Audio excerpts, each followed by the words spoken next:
அவர்களுடைய ஆட்சியில பெண்களுக்கு பாதுகாப்பு இல்ல. அது மட்டும் தான் நிச்சயமாக தெளிவாக தெரியுது. நீங்க ஒவ்வொரு முறையும் நாங்க பாத்துக்கிறோம், புடிச்சிட்டோம், எங்களுக்கு தெரியாது. அப்ப எதுக்குல ஆட்சியில இருக்கீங்க?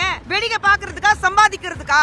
காசு காசு காசு மட்டும் சொல்லிட்டு அலையறீங்க. மக்களுடைய பாதுகாப்பு எங்க இருக்கு? ஆனா நான் கேக்குறேன் ஸ்டாலின் அவர்களே, உங்க வீட்டுல ஒரு பெண்க்கு இந்த மாதிரி கொடுமை நடந்ததுக்கு அப்புறமும் 24 மணி நேரம்ல நாங்க புடிச்சிட்டோம், 48 மணி நேரத்துல நாங்க புடிச்சிட்டோம், இதுதான் பதில் வருமா உங்ககிட்ட இருந்து? அப்ப உங்க ரியாக்ஷன் என்ன இருக்கும்? தமிழகத்துக்கு மட்டும் ஒரு பாசிட்டிவ் நியூஸ் இந்த தமிழகத்துல திமுக ஆட்சி வந்ததுல இருந்து இது நல்லது, பெண்களுக்காக இவ்வளவு நல்ல விஷயங்கள் நடந்திருக்கு சொல்ல முடியுமா? நீங்க ஆட்சி விட்டுட்டு விலகணும். ஸ்டாலின் அவர்கள் உண்மையில கொஞ்சம் கூட மனசாட்சி இருந்துச்சுன்னா இதுக்கப்புறம் அரசியலை பண்ண மாட்டேன் சொல்லிட்டு வீட்டுல உட்காரணும். அதுதான் அவருக்கு அழகு. ஒரு மனிதனுக்கு உண்மையில உடம்புல ரத்தம் ஓடுறவங்களுக்கு அதுதான் அழகு. மனசாட்சி உள்ள இருக்கிறவங்களுக்கு அதுதான் அழகு.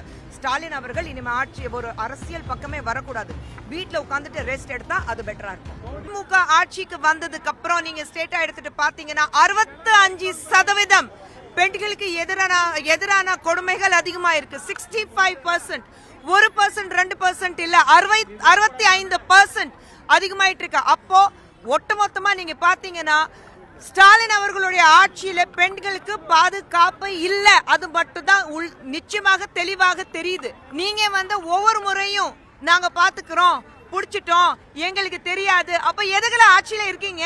வேடிக்கை பாக்குறதுக்கா, சம்பாதிக்கிறதுக்கா? இல்ல டாஸ்மாக் திறந்தா தமிழகத்துக்கு இவ்வளவு காசு வருதுன்னா தமிழகத்துக்கு காசு வரலீங்க. உங்க வீட்டுக்கு காசு போகுது, உங்க பாக்கெட்ல காசு போகுது, உங்க சுத்தி இருக்கிறவங்க வீட்டுல காசு போகுது. அடுத்த 7 தலைமுறை இல்ல, அடுத்த 70 தலைமுறை இருந்தாலும் நீங்க வீட்டுல உட்கார்ந்துட்டு சாப்பிட்ட அளவுக்கு நீங்க சம்பாதிச்சு வச்சிருக்கீங்க. எவ்வளவுதான் நீங்க அந்த பணம் வச்சுட்டு நீங்க துணி போட்டுட்டு சுத்த போறீங்களா? இல்ல மெத்த போட்டுட்டு படுக்க போறீங்களா? இல்ல ஒரு பொறுமை எடுத்துட்டு போத்திக்க போறீங்களா? காசு காசு காசு மட்டும் சொல்லிட்டு அலையறீங்க. மக்களுடைய பாதுகாப்பு எங்க இருக்கு? உங்க வீட்லயே பெண்கள் இருக்காங்க. யார் எந்த பெண்ணுக்கு இந்த மாதிரி ஒரு கொடுமை நடக்க கூடாது. ஆனா நான் கேக்குறேன் ஸ்டாலின் அவர்களே, உங்க வீட்டுல ஒரு பெண்க்கு இந்த மாதிரி கொடுமை நடந்ததுக்கு அப்புறமும் 24 மணி நேரம்ல நாங்க புடிச்சிட்டோம், 48 மணி நேரத்துல நாங்க புடிச்சிட்டோம், இதுதான் பதில் வருமா உங்ககிட்ட இருந்து? அப்ப உங்க ரியாக்ஷன் என்ன இருக்கும்?